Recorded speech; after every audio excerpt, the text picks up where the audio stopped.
Hello, my name is David McKinley. I'd like to share a devotion with you on the subject of anger.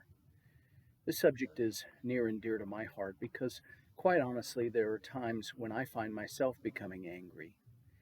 Anger is a normal emotion, but it's what we do with our anger that really matters. There's a verse in the book of Hebrews that says, chapter 12, verse 15, "See to it that no one fails to obtain the grace of God, and that no root of bitterness springs up and causes trouble, and by it many become defiled." And so here's the instruction that we ought to be very careful about the effects of anger, that we ought not to become bitter. You know, we live in a time where people can be impatient and short fused. We even have a common term today in our society known as road rage. When someone cuts us off in traffic or we come close to an accident, we want some of our knee jerk reactions are to get mad at the person who has done this. But the scripture gives us many examples of how people throughout life have become angry, and many times the effects of their anger are unfortunate. Take, for instance, Cain and Abel, the first brothers.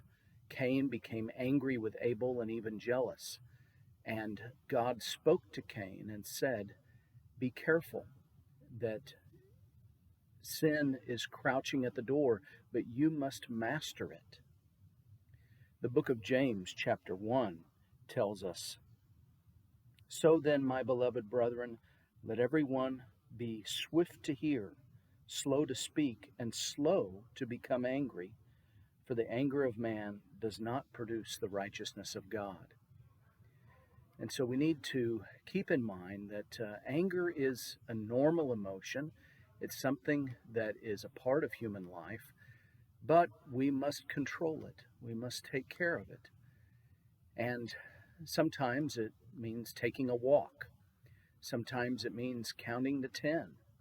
Sometimes it means switching our thoughts to something that is more healthy, as Paul instructs in Philippians chapter 4, that we ought to think on the things that are helpful, that are encouraging and healthy. May God bless you as you think about your own anger, and as we are living in times where things are not the way that we want them to be. And it's easy to become impatient with the circumstances in which we find ourselves. But God would want you to use your anger in a positive way, to work for change, to be the person that He wants you to be, and to surrender your anger to Him. May God bless you, and may you be blessed today.